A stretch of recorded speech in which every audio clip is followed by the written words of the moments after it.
ದೊರಕುತ್ತ ಅದರಿಂದದಕ್ಕೆ ಬಂದಾಗ ಏನ ಮಾಡಲೀಗ ಮೋಗು ಕೊಯ್ದ ನಮನು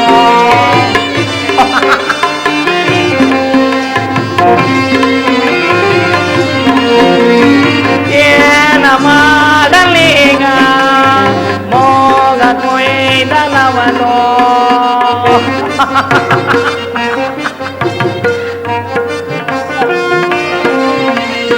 ಅವನ್ ಮನೆ ಹಾಳಾಗ ಅವನ್ ಮನೆ ಗುಡ್ದೋಗ ಬರ್ಬಾರ್ ಬಂದು ಒಗ್ಗಟ್ಟೋಗ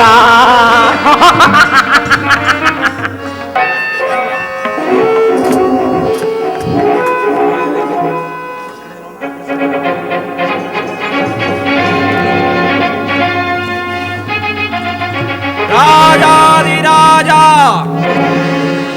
ಸ್ವರ್ಣಲಂಕೇಶ್ವರ ಶಿವಶರಣ ಕನಕಲಂಕೇಶ್ವರ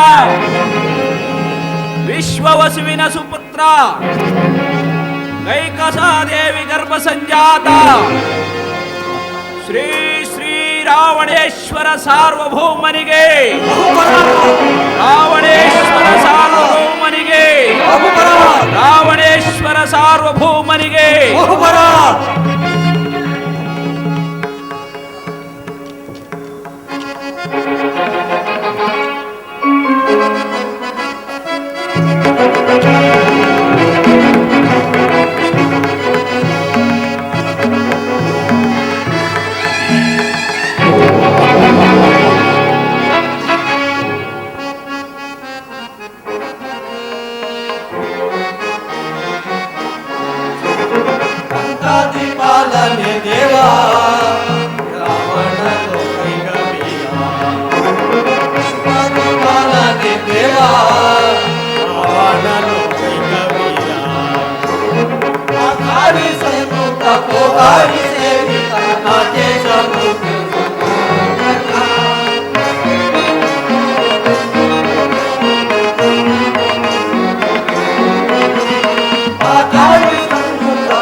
ಕುಮಾರ ಇಂದ್ರಿಸಿತು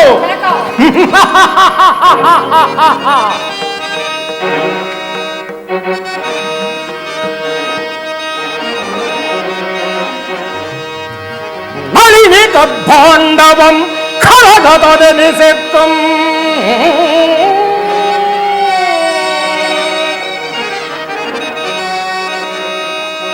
ನಳಿನಿ ಖಡ್ಭಾಂಡವಂ ಖಳಗದೆನಿಸಿತ್ತು ಮಹೇಂದ್ರಾದಿದೇವತೆಗಳ ಎಲ್ಲ ಚರಣ ಸೇವೆಯ ಗಯಲ್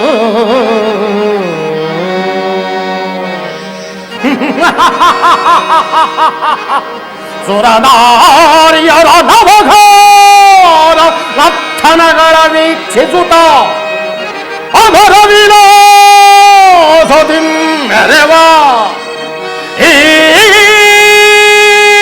ರಾವಣೇಂದ್ರನಿಗೆ ಅಧಾರು ಸಾಗೆ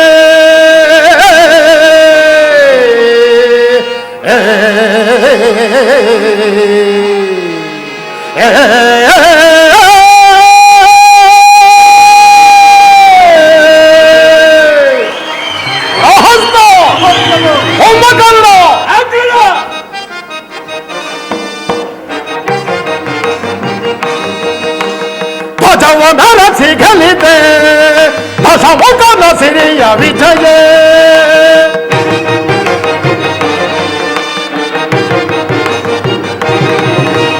ಭಜವನರ ಸಿಗಲಿದೆ ದಶಮುಖನ ಸಿರಿಯ ವಿಜಯ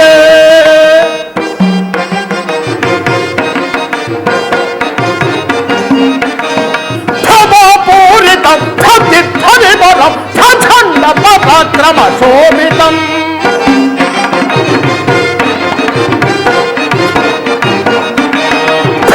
ಪೂರಿತಂ ಧ್ವನಿಬರಂ ಪ್ರಚಂಡ ಪರಾಕ್ರಮ ಶೋಭಿತಂ ಸದಾ ಶಿವನ ಶುಭ ವಿಭೂತಿ ವಿಲಸಿತ ಸದಾ ಶಿವನ ಶುಭ ವಿಭೂತಿ ವಿಲಸಿತ ಯಶೋ ಭಾಗ್ಯ ತವ ಯಶೋ ಲಭ್ಯ ವಿಜಯ ಧ್ವಜವು ನರಸಿ ಗೆಲಿದೆ ದಶಮುಖನ ಸಿರಿಯ ವಿಜಯ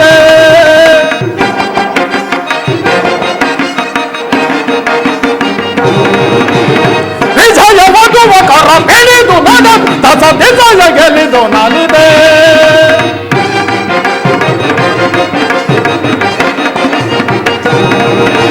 ವಿಜಯವದುವ ಕರ ಬೆಳೆದು ನಡ ದಶ ವಿಜಯ ಗೆಲಿದು ನಾನಿದೆ ಅಖಿಲ ಲೋಕ ಸರಿಸೋ ಮೋನರಹಿತ ಅಖಿಲ ಲೋಕ ಸರಿಸೋ ಮೋನರಹಿತ ಪ್ರಭುವಿಠ ದಶಮುಖಕ್ಕೆ ಸರಿ ಸಮರೆ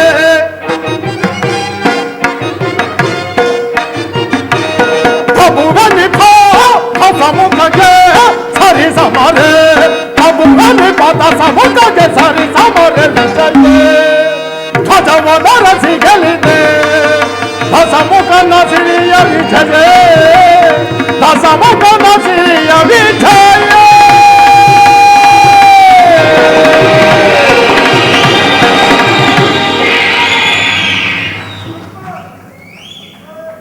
ಪ್ರಹಸ್ತ ಕುಂಭಕರ್ಣ ವಿಭೀಷಣ ಕುಮಾರ ಇಂದ್ರಜಿತು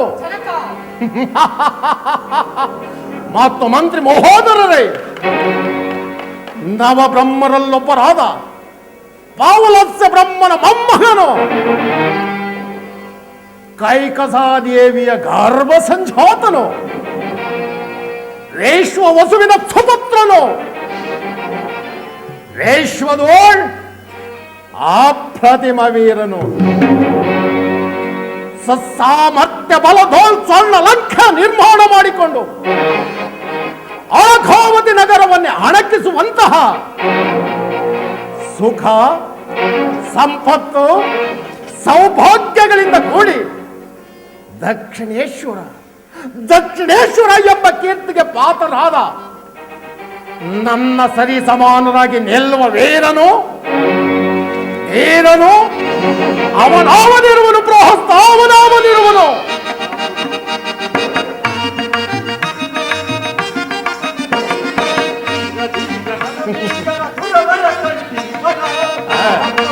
ಪ್ರಹಸ್ತ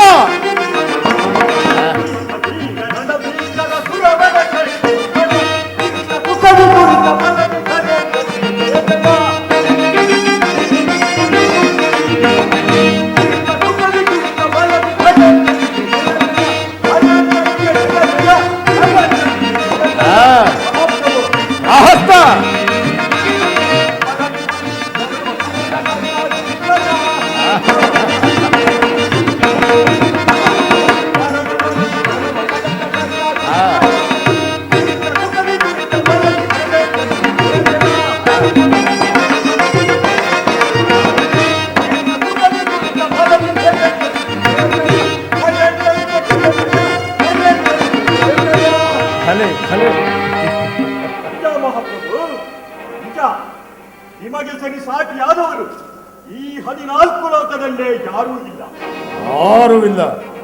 ನಿಮ್ಮ ಹೆಸರನ್ನು ಕೇಳಿದ ಮಾತ್ರದಿಂದಲೇ ಗಂಧರ್ವ ಕಿನ್ನರ ಕಿಂಪುರುಷಾದಿಗಳು ಹರಿಸಿ ನಡುಗುವರು.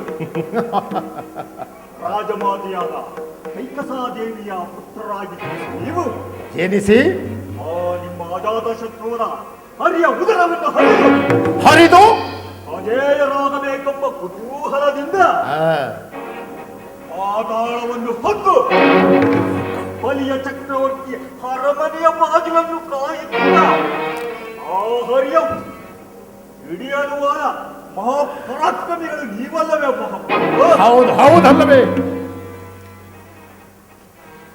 ಸಂದೇಹವೇಕೆ ಪಿತಾಮಹ? ಆಕ್ತಂಡನನ್ನು ಮೀರಿದ ತೇಜಸ್ಸು, ಖಂಡಧರನನ್ನು ನಾಚಿಸುವಂತಹ ದೋರ್ದಂಡ ಬಲ, ಕುಬೇರನಿಗಿಂತಲೂ ಅಧಿಕವಾದ ಸಂಪತ್ತು, ದೇವೇಂದ್ರನನ್ನು ಧಿಕ್ಕರಿಸುವಂತಹ ವೈಭವ ಇವೆಲ್ಲವೂ ಒಟ್ಟಿಗೆ ಸೇರಿ ಪ್ರಕಾಶಿಸುತ್ತಿರುವ ಈ ನಿಮ್ಮ ಪೌರುಷ ಪರಾಕ್ರಮಕ್ಕೆ ಸರಿಸಾಟಿಯಾಗದು. ಜನಕ, ನಿಮ್ಮ ಪರಾಕ್ರಮಕ್ಕೆ ಹೆದರಿ ಆ ನವಗ್ರಹಗಳೇ ತಮ್ಮ ಸಿಂಹಾಸನ ಬೆಟ್ಟಲುಗಳಾಗಿ ತಮ್ಮ ಆಜ್ಞೆಯನ್ನು ಪಾಲಿಸುತ್ತಾ ತ್ರಾಹಿ ತ್ರಾಹಿ ಎಂದು ತತ್ತರಿಸುತ್ತಿರುವಾಗ ಹೆಣ್ಣು ನಿಮಗೆ ಸರಿಸಾಟಿಯಾಗಿ ನಿಲ್ಲಬಲ್ಲ ಧೀರರು ಧೀರರು ಯಾರಿದ್ದಾರೆ ಜನಕ ಈ ಋತುಭವನದಲ್ಲಿ? ಯಾರಿದ್ದಾರೆ? ಸಾಕು ಸಾಕು ಮಾಡಿ. ಹೊಗಳಿ ಹೊಗಳಿ ನಮ್ಮ ಅಗ್ರಜನನ್ನು ವನ್ನಶೂಲಕ್ಕೇರಿಸಲು ಪ್ರಯತ್ನಿಸಬೇಡಿ.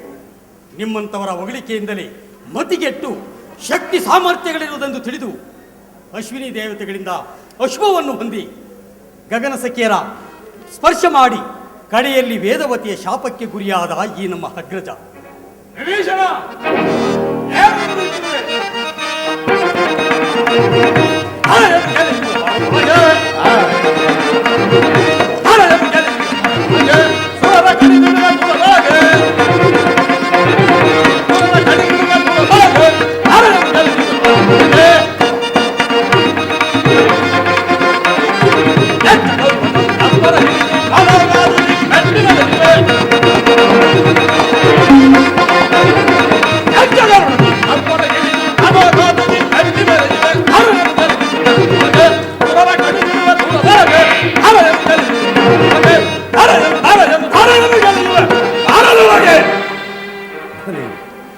ಏನನ್ನು ನುಡಿಯುತ್ತಿರುವೆ?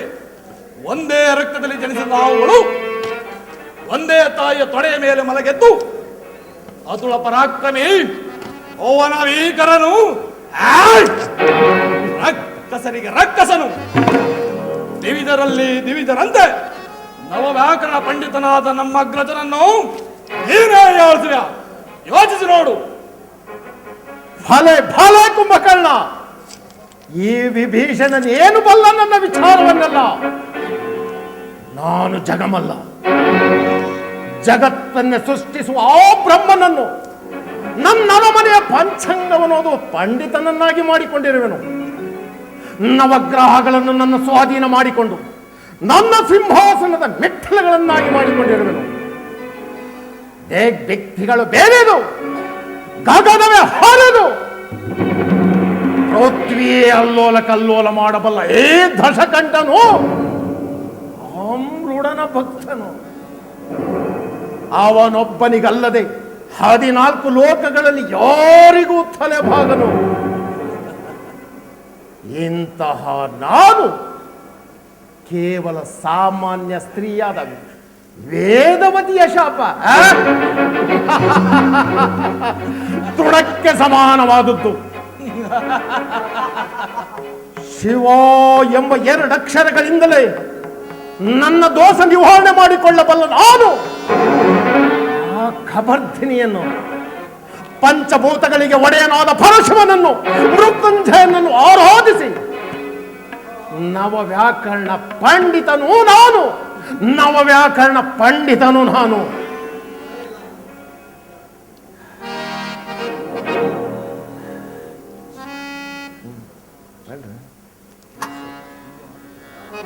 ಅಗ್ರಜ, ಪುಷ್ಪಕೋಟಿ ಸ್ತಮಸ್ತೋತ್ರಂ ಸ್ತೋತ್ರಕೋಟಿ ಜಪಂ ಕೋಪಂ ಜಪಂ ಕೋಟಿ ಸಮಂ ಧ್ಯಾನಂ ಧ್ಯಾನಕೋಟಿ ಸಮಕ್ಷಮಂ ಸಮಕ್ಷಮಂ ಸಮಕ್ಷಮಂ. ರಾವಣೇಶ್ವರ, ವಿಭೀಷಣ, ಜಯಲಕ್ಷ್ಮಿಯು ನಿನ್ನ ಸೊತ್ತಲ್ಲ, ನಿನ್ನ ಸಹೋದರಿಯೂ ಅಲ್ಲ. ಆದರೂ ಪಂಡಿತನೇ ಆಗಲಿ ಪಾಮರನೇ ಆಗಲಿ ಪತಿತನಾಗಿ ನಡೆದಿದ್ದರೂ ಮನವರಿಕೆ ಮಾಡಿಕೊಂಡು ದುಷ್ಕರ್ಮ ಕಾರ್ಯಗಳನ್ನು ತ್ಯಜಿಸಿ ಸತ್ಕಾರ್ಯಗಳನ್ನು ಮಾಡುತ್ತಾ ಯಾರು ಆ ದೈವವನ್ನು ನಂಬಿ ಸದಾ ಅವನನ್ನು ನೆನೆಯುತ್ತಾ ನೈಷ್ಠಿಕವಾದ ಕರ್ಮಗಳನ್ನು ಆಚರಿಸಿ ನಿಷ್ಠುರನಾಗುವನೋ ಅಂತಹವರನ್ನು ಆ ದೈವವೂ ಜಯಿಸಬಲ್ಲದು, ಜಯಲಕ್ಷ್ಮಿಯೂ ಒಲಿಯಬಲ್ಲಳು. ವಿಭೀಷಣ, ನಿನ್ನ ನಿಂದಾಸ್ತಗಳನ್ನು ಕೇಳಿ ಕೇಳಿ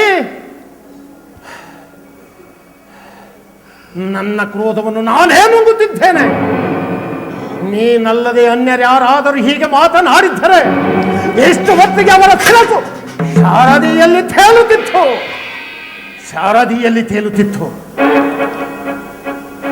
ನಿಜ ಮಹಾಪ್ರಭು, ನಿಮ್ಮ ನುಡಿಗಳು ಏಡಿಯಾದವನಿಗೂ ಧೀರತ್ವವನ್ನು ತರುತ್ತದೆ.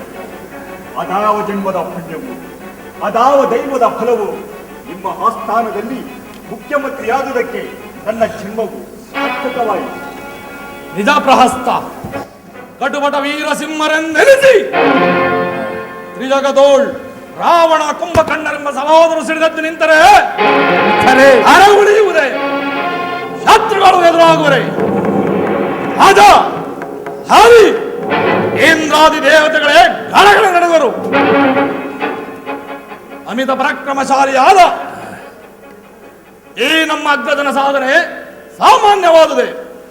ಲೋಕನಾಯಕನು ವಾಸವಿದ್ದ ಕೈಲಾಸವನ್ನೇ ತನ್ನ ತೋಳುಗಳಿಂದ ಎತ್ತಿ 14 ಲೋಕಗಳಿಗೆ ಅಚ್ಚರಿಯನ್ನುಂಟು ಮಾಡಿದ ಎಟ್ಟತನದ ಅಸುರ ವೀರನಾರ್ಯ ಗರ್ಭ ಸಂಜಾತರು ಈ ರಾವಣ ಕುಂಭಕರ್ಣರು. ಹೀಗಿರುವಾಗ ನಮಗೆ ಶತ್ರುಗಳಂತಿರಲಿ ಮೃತ್ಯು ದೇವತೆಯೂ ಸಹ ಮುಟ್ಟಲಾರದು. ಕಾರಣ ಅಚಲವಾದ ಭಕ್ತಿಯಿಂದ ನಿತ್ಯ ನಿರಂಜನನ್ನು ಭಜಿಸುತ್ತಾ ಮೃತ್ಯುಂಜಯನನ್ನು ವಶಪಡಿಸಿಕೊಂಡಿರು ನಮಗೆ ಮೃತ್ಯು ದೇವತೆ ನಮಗೆ ಸೋದರಿಯಲ್ಲದೆ ಅವಳೆಂದಿಗೂ ನಮಗೆ ವಿರೋಧಿಯಲ್ಲ. ನಾವು ಮುನಿದು ನಿಂತರೆ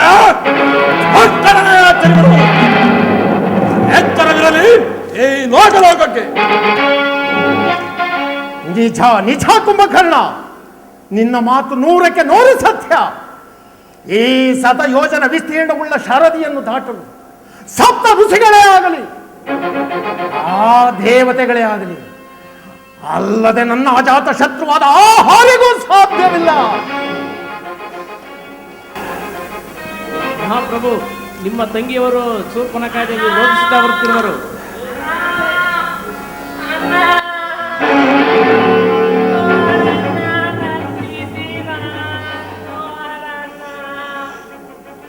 ಚಾರನೆ, ಸಮಾಚಾರವೇನು? ಮಹಾಪ್ರಭು, ಈ ದಂಡಕಾರಣ್ಯದಲ್ಲಿ ಯಾರೋ ನರಮಾನವರು ರಾಮ ಲಕ್ಷ್ಮಣ ಸೀತೆ ಎಂಬುವರು ಬಂದಿರುವರು. ರಾಮ ಲಕ್ಷ್ಮಣವರು ನೋಡಲು ಸುಂದರವಾಗಿರುವುದರಿಂದ ನಿಮ್ಮ ಸಹೋದರಿಯವರು ಅವರನ್ನು ವರೆಸಲೆಂದು ಹೋದಾಗ ಆ ಲಕ್ಷ್ಮಣನು ಅವರ ಮೂಗನ್ನು ಕುಯ್ದುಗೊಳಿಸಿದರು. ಕರೆದುಕೊಂಡು ಬನ್ನಿ, ಆಕೆಯನ್ನು ಕರೆದುಕೊಂಡು ಬನ್ನಿ.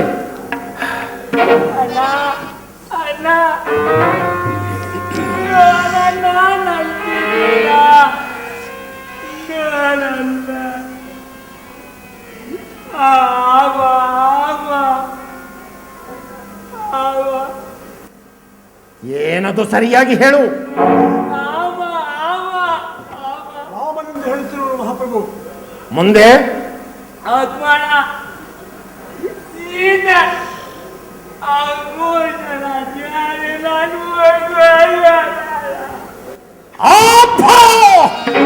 ಎಂತಹ ಅಪಮಾನ!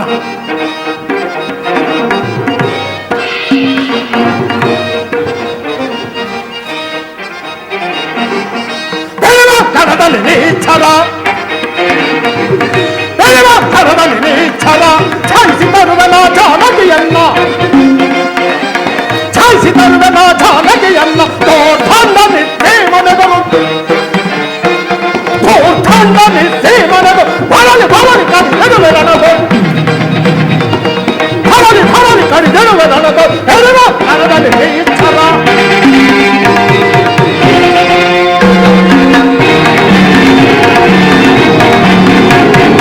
ಅವರಿಲ್ಲ ಗೆಲ್ಲ ನನ್ನ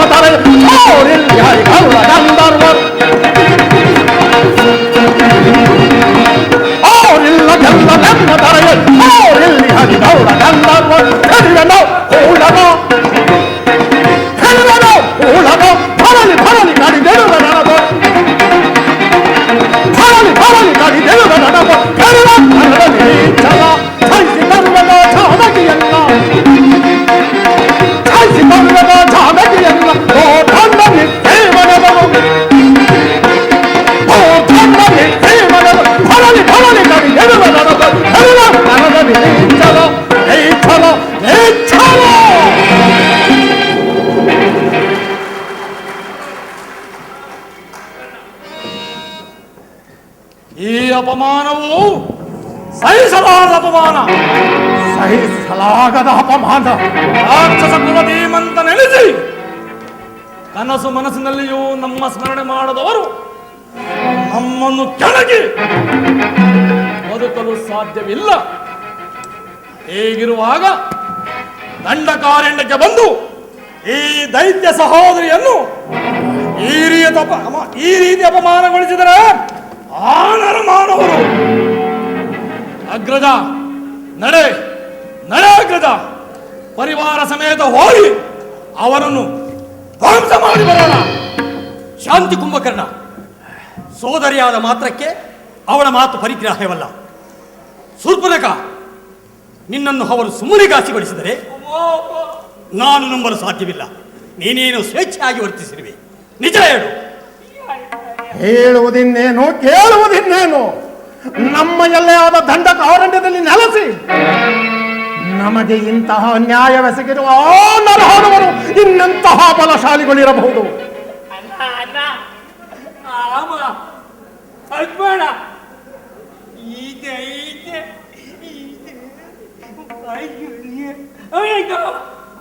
ಭಲೆ ಭಲೆ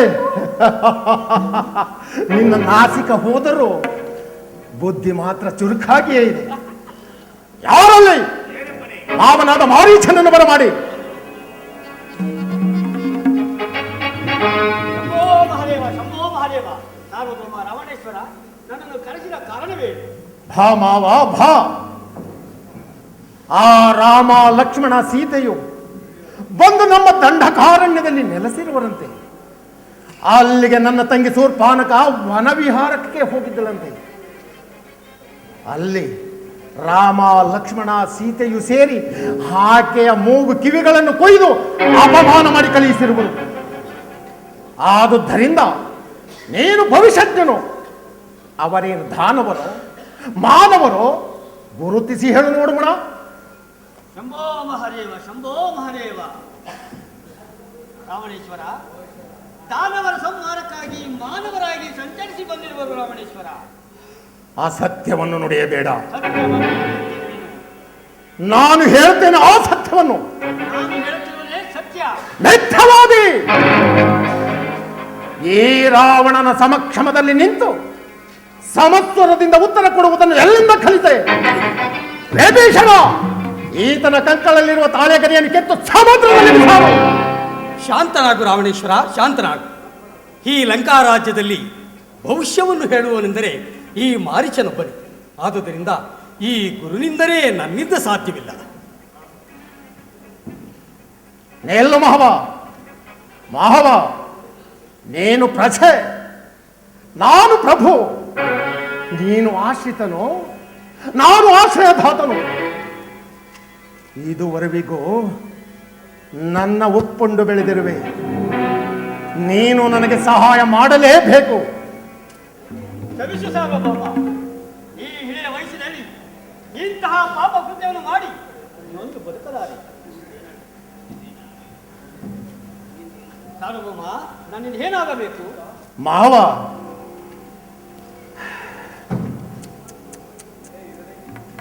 ಆ ಸೀತೆ ಬಹು ಸೌಂದರ್ಯವತಿ. ಆಕೆಯನ್ನು ಹೊತ್ತು ತರಲು ನಿನ್ನ ಸಹಾಯ ಅಗತ್ಯವಾಗಿ ಬೇಕು. ಕ್ಷಮಿಸು ಸಾರ್ವಭೌಮ. ಈ ಹಿರಿಯ ವಯಸ್ಸಿನಲ್ಲಿ ಇಂತಹ ಪಾಪ ಕೃತ್ಯವನ್ನು ಮಾಡಿ ನೊಂದು ಬದುಕಲಾರೆ. ಮಾವ, ನಾನು ಹೇಳಿದಂತೆ ಕೇಳಿದರೆ ಸರಿ. ಎಲ್ಲವಾದರೆ ನಿನ್ನ ಶಿರಸ್ಸನ್ನು ಕತ್ತರಿಸಿ ಸಾಡುವನು. ಇವನ ಕೈಯಲ್ಲಿ ಸಾಯುವುದಕ್ಕಿಂತ ಆ ಶ್ರೀರಾಮರ ಬಾಣಕ್ಕೆ ತುತ್ತಾಗಿ ಮೋಕ್ಷವನ್ನೇ ಪಡೆಯುವುದೇ ಮೇಲು. ತೊಲಗಿ ಹೋಗು ಮೂರ್ಖ. ರಾವಣೇಶ್ವರ, ನೀನು ಹೇಳಿದಂತೆ ನಾನು ಹೀಗಲೇ ಏಮ ಸಾರದ ರೂಪವನ್ನು ಧರಿಸಿ ರಾಮ ಲಕ್ಷ್ಮಣನನ್ನು ಬಹುದೂರ ಕರೆದುಕೊಂಡು ಹೋಗುವನು. ಅದಾದ ನಂತರ ನಿನ್ನ ಮನಸ್ಸಿಗೆ ಬಂದಂತೆ ಮಾಡಿಕೊಳ್ಳಬಹುದು. ಶಂಭೋ ಮಹಾದೇವ, ಶಂಭೋ ಮಹಾದೇವ. ಪ್ರಹಸ್ತ ಮಹಾಪ್ರಭು, ಏನು ನಮ್ಮ ಕಾರ್ಯವಾದಂತೆ ಸರಿ. ಹಾಗಾದರೆ ಮಹಾಪ್ರಭು, ದಂಡಕಾರಣ್ಯ ಪ್ರಯಾಣಕ್ಕೆ ನಮ್ಮ ಸಕಲ ಪರಿವಾರವನ್ನೆಲ್ಲ ಸಿದ್ಧಗೊಳಿಸಲಿ. ಬೇಡ ಬೇಡ, ನೀನೊಬ್ಬ ಮಾತ್ರ ಬಂದರೆ ಸಾಕು. ಮಾರ್ಗ ಮಧ್ಯದಲ್ಲಿ ವಿಷಯವನ್ನೇ ತಿಳಿದು ನಿನ್ನನ್ನು ಹಿಂದಿರುಗಿಸುವೆನು. ಆಗಲಿ ಮಹಾಪ್ರಭು.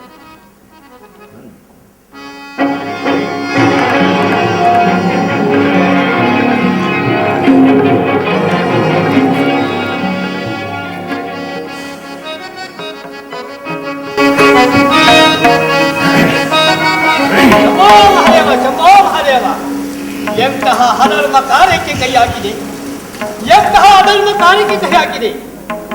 ಹಿಂದೆ ವಿಶ್ವಾಮಿತ್ರನ ಯಾಗವನ್ನು ಭಂಗಗೊಳಿಸಲು ಹೋಗಿ ನನ್ನ ತಮ್ಮನಾದ ಸುಬಾಹುವನ್ನು ಕಳೆದುಕೊಂಡೆ. ಈಗ ನಾನು ಶ್ರೀರಾಮನ ಬಾಣಕ್ಕೆ ತತ್ತರಿಸಿ ಹೋಗಿರುವೆನು. ಶ್ರೀರಾಮಚಂದ್ರನು ಯಾರು, ಸೀತಾ ಮಾತೆ ಯಾರು ಎಂದು ತಿಳಿಯದೆ ಈ ಹವಿಯಜ್ಜಿಗಳು ಆತನನ್ನು ಕೆಣಕುವುದು. ಸಾಕ್ಷಾತ್ ಮಹಾವಿಷ್ಣುವೇ ಶ್ರೀರಾಮಚಂದ್ರನು, ಮಹಾಲಕ್ಷ್ಮಿಯೇ ಸೀತಾ ಮಾತೆಯಂತಲೂ ಎಷ್ಟು ಹೇಳಿದರೂ ಈ ಹವಿಯಜ್ಜಿಗಳಿಗೆ ಗೋಲ್ಕಲ್ಲ ಮೇಲೆ ಮಳೆ ಸುರಿದಂತಾಯಿತು.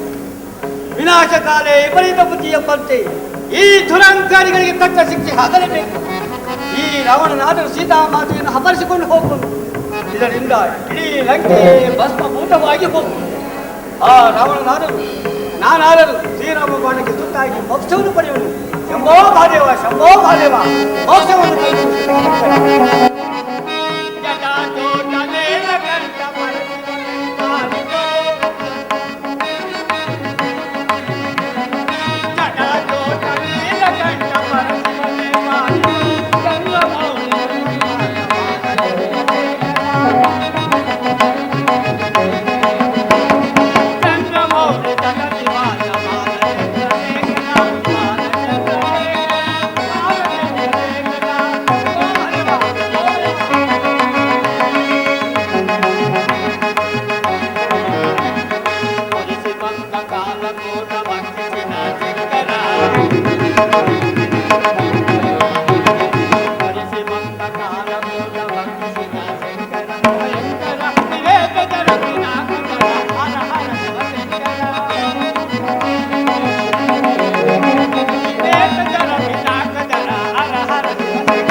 ಲಾಲಿಸು ನೀಲಾ